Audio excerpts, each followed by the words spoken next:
Palayon kita, Luzon, Visayas, kag Mindanao sa buong mundo sa subong nga oras. Yari naman kita sa aton live session. Kag ang aton pag-isigutan, mga amigo kag mga amiga, kundi naman magakadto kini akong istorya og mga sugilanon. Hinaut unta mga katud ako kaninyo og maayong balita bahin sa mga kaayuhan naton karon diri og akong mission diri sa social media sa akong live session nga pagahisgutan. Ang akong tumong og tuyo diri amo ang akong mga kahibalo sa akong pagkamisyonaryo o ang akong mga istorya diri mao ang kasagaran, mga pasumbingay kag mga palaanggid-anggiran, mga paliko-liko nga istorya kag mga opposite gitawag nga niining atong kalibutan o gitawag pa nga kung aton siya ay hambalon pa og ingno nato nga spiritual and material nga mga sugilanon ang akong ginhatod diha sa akong mga kaigsuonan. Pero sa wala pa mga igsuon ko sa atong mga bisita karon, atong mga kaigsuonan nga mga masakiton, ako sa nihisgutan, halimbawa ang diabetes. Ang diabetes mga igsuon, duha ka klase ang igun siya ng diabetes nga moabot sa tao mga igsuon ko kasagaran na obserbaran naton nga kanang aton mga kaigsuonan nga may mga diabetes, mga huwin pa nag-edad sila 40, 45 o ngadto sa 50 aton mga igsuon nga dunay sakit nga diabetes. Mga igsuon ko sa mga naobserbaran ko sa sakit nga diabetes, duha ka klase ang iya sinaigo sa diabetes. Kung may ara nga diabetes nga sagwa ang igo, nga kung masamad ka, dugay magpali. Dili mapali ka ng taas na kayo ang aton sugar high na kita mga kaigsunan sa aton lawas, may posibilidad nga dili mag-ayo ang aton samad sagwa. May isa man ka parte sa diabetes o kung igo sa diabetes nga sa sulod, kung hindi pag-igoon ang imong lawas dito sa gwa nga ang atong sama dili siya magpali, sa sulod ang igo katulad ang igo niya amo ang aton nga atay, ang aton nga baga sang diabetes.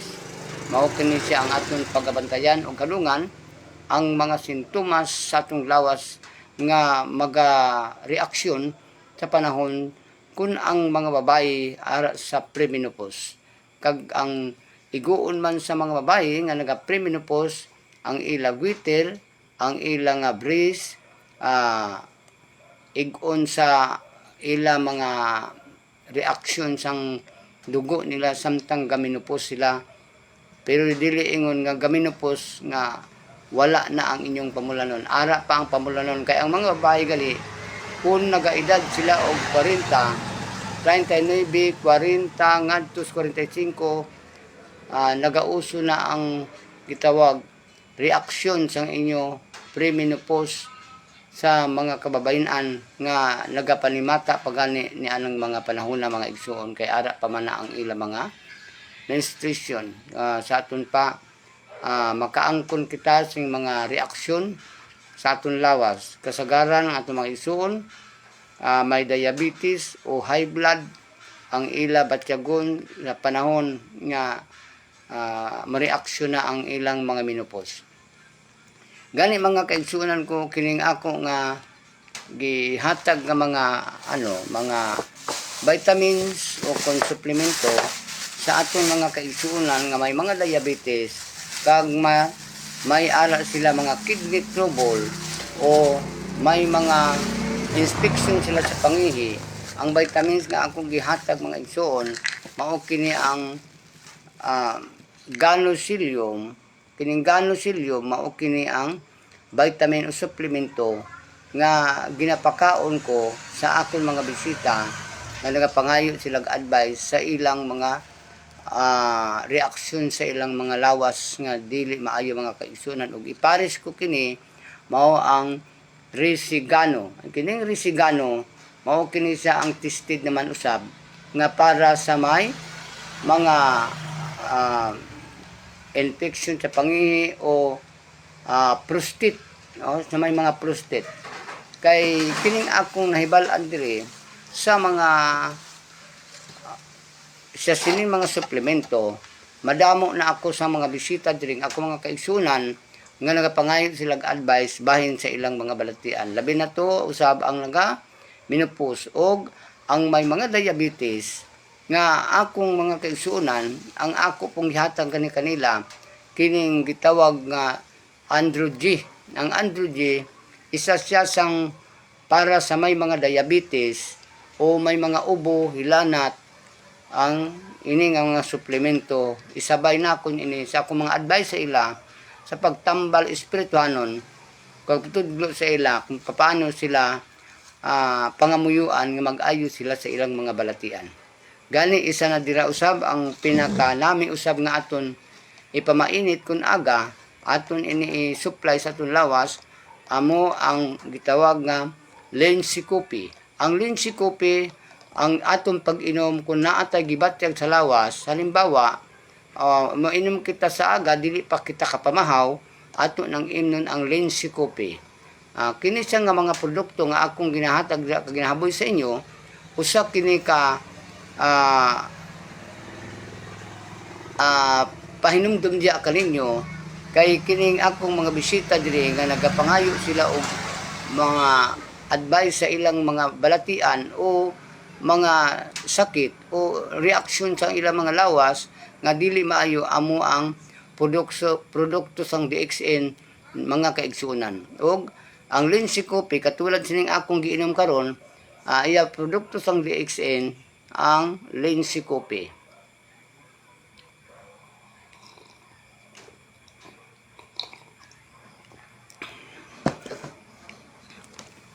Wala ako magnegosyo mga igsuon kay kining akong dire usa kini kapag paunondom usa kini katabang sa ako mga kaigsuonan nga nangita sila mga supply o suplemento nga vitamin sa ilang lawas. Mao kining akong gi-advise sa ila, magamit kita og kon may ara kamo mga pamangkot, duol lang kamo sa atong stockist dira sa tubangan sang commercial complex sudad sang Cali City sa lugar ni Mr. Intuna, Engineer Intuna og dito sa Magsaysay Street, pangitaan ninyo diha si Jeffrey Baynosa o bisan dira sa Stockist sa tubangan sa commercial complex tupad sang Promid nga ginagamit o atong ginapatan-awan sang aton mga balatian anay ultrasound diha sa tupad sang Promid anaa diha ang aton DXN products kag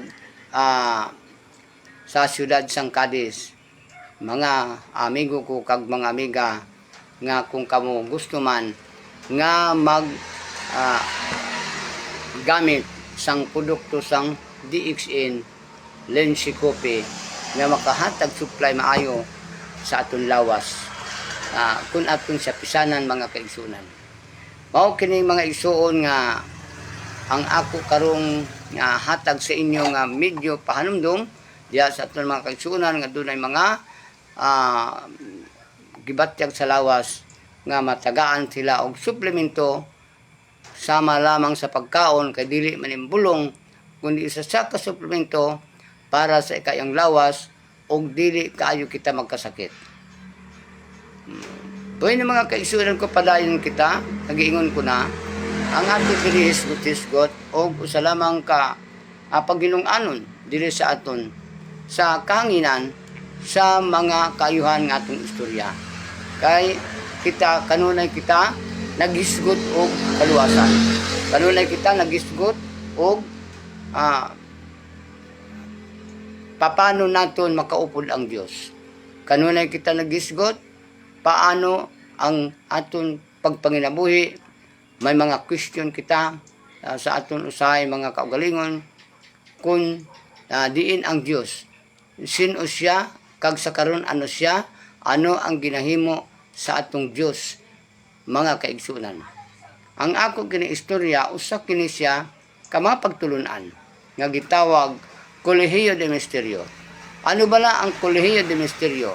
Mga pang-espirituhanon nga mga pagtulunan nga pwede siya maging material o maging pagtulunan sang isa ka mortal o tao nga katulad daton. Ang College of Mystery mao siya ang katugbang sang College of University o Universal o Universo diri sa kalibutan. Kay diri sa material nga kalibutan, ari diri ang mga pagtulunan gitawag og university, College of University. Og sa ato na usab sa spiritual nga side gitawag kini siya College of Mystery.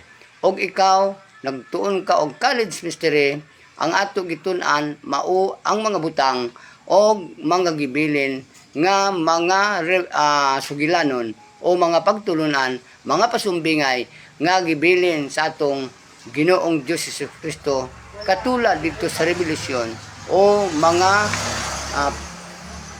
pasumbingay mga sugilanon. Balikong ko ang gitawag nga apat ka mga manununda nga nagatindog sa apat ka pabusod sang kalibutan kag sila gitugyanan sang mga kastigo o katalagban sa atong kalibutan. Isa ka manununda ang nagasinggit dito ni sa Biblia kining ato mga igsuon nga pag tigbabasa sa balaang kasulatan makasabot na sila sa akong istorya kahibaw na sila og asa nila na basahon ang akong gihambal kay kini gikan man ni sa ila nga mga sugilanon nga ilang istorya nga matud pa nila magakari ang apat ka mga manununda kag magatindog sa apat sang kapamusod sang kalibutan kay sila ang may katungod sa pag kastigo sang kalibutan o paghatag og mga kasakitan nga amo ang pag-uyog sang kadagatan, pag-uyog sa kakahuyan, pagpihak sa kadutaan kag mao kana ang mga palatandaan nga moabot na ang mga katalagman nianang mga panahon na. Pero isa ka anak sa tao ang nagkidlat nga gikan sa sidlangan kag nagsinggit matud pa sa sugilanon nga sumbingay sa Bible nga indianay paghaliti ang kadagatan, indianay paguyuga ang kahuyan, indianay pagpihaka ang kadutaan, ano bala ang buot silingon sina nga mga sugilanon og parabol nga giistorya biblikal mga kaigsunan.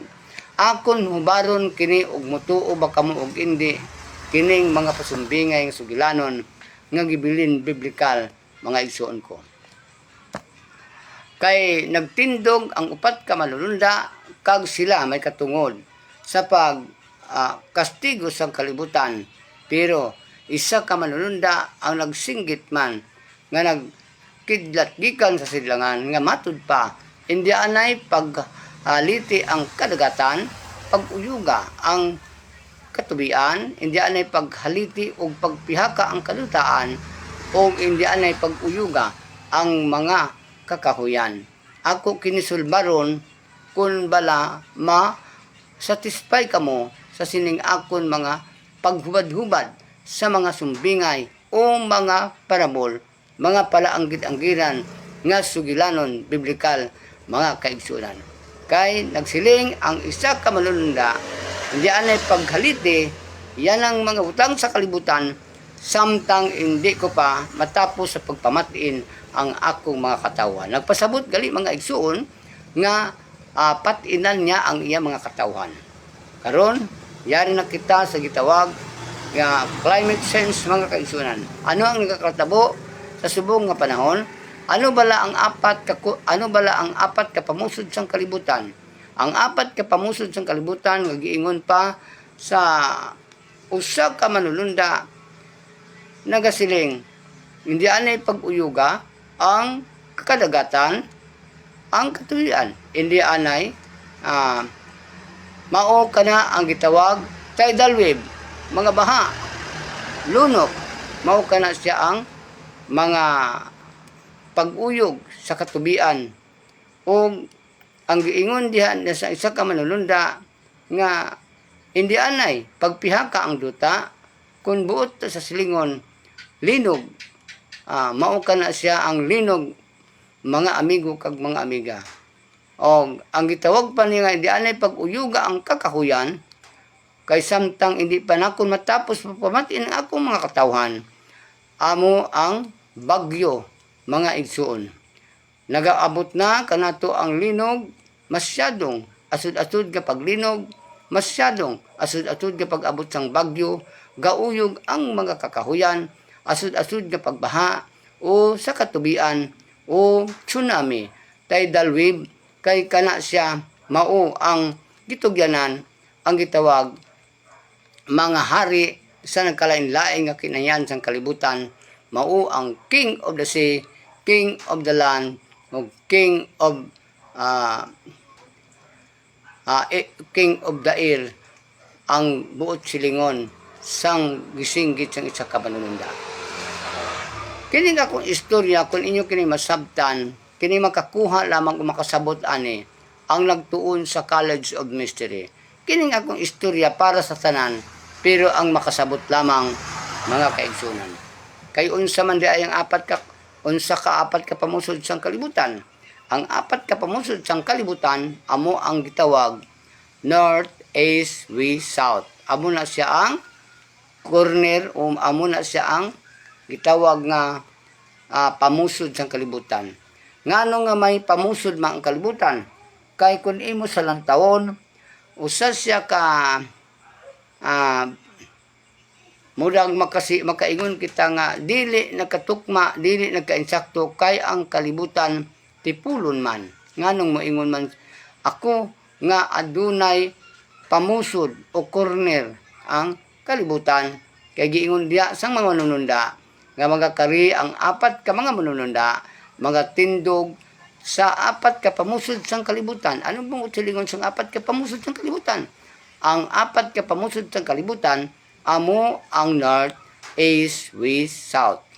Dira magatindog ang apat ka mga angheles nga mga manununda nga amo ang maghalit sang katubian, kadagatan, magauyog sa mga katubian, magauyog sa kakahuyan nga bagyo na ang gitawag, magauyog sang kadagatan o tidal wave, mauna siya ang kadagatan. Kon iya pagitpihakon ang duta, mao kana ang gitawag linog, mga kaigsunan. Ayhan nakuha ninyo akong istorya, mao kini ang atong pangandaman, mga igsuon.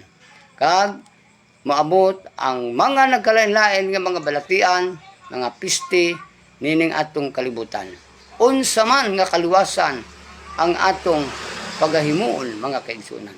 Karon atong gipalambo ang atong mga kaumahan, gipalambo naton ang atong mga kadagatan, gipalambo naton ang aton mga negosyo, mga pantrabaho sa pribado, sa atong gobyerno, atong giampo kanunay para magmalambuon niya ng tanan, mga amigo kag mga amiga. Nagampo kita nga magmalambuon ang aton kaumahan, nagampo kita nga magmalambuon ang mga mananagat, mga kaigsunan naton, mga mananagat, kag magmalambuon man ang atong negosyo, ang sa pribado sa atong gobyerno, kag ang aton mga kauturan nga may mga kurso sa panrabaho. Mao kini ang atong giampo o gipalambo, mga kaigsunan, para sa aton ning atong nasud nga Pilipinas, ubanan sa aton mga pag-ampo aron kini maligtas kita, maluwas kita, katulad sa panahon pa ni Jose nga anak ni Jacob, niadtong mga panahona nga giluwas niya ang iyang mga katawhan sa 7 ka tuig nga gutom, niadtong mga pag-abot sa atong kalamidad. Sa 7 ka tuig nga gutom, 7 ka tuig nga hulaw, mga amigo kag mga amiga. Busa kini akong istorya, galakot man ni kini akong istorya, lain-lain, kini akong istorya nagtuon kita sa College of Mystery, kini akong istorya, nagtandog sa apat ka eskina sang kalibutan, nga mo ang North, East, West, South, kag ang akong istorya, nagtandog sa mga paluanggid-anggiran, gisulbar naton ang mga sugilanon biblikal, kag ang mga butang nining kalibutan, ingon man usab, aton mahisgutan, ang gitawag, ang balaod sa Dios o balaod sa gobyerno, kay walay tao nga walay Dios nga nagkari sa kalibutan aron magasinggit sa iyang balaod, kundili ang kasinggit og balaod atong aton mga taga pamahalaan, amo ang nagasinggit sa mga pamalaod. Igsuon ko Pilipino nga akong mga kaigsunan. Busa karon ang atong istorya diri mao ang paghatag kaninyo og mga mensahe, mga maayong balita, paano kita maluwas, kag paano naton halungan ang aton material. Kay sa pagkakaroon, uso na ang mga balatian, nagutok na ang mga masakiton sa ospital.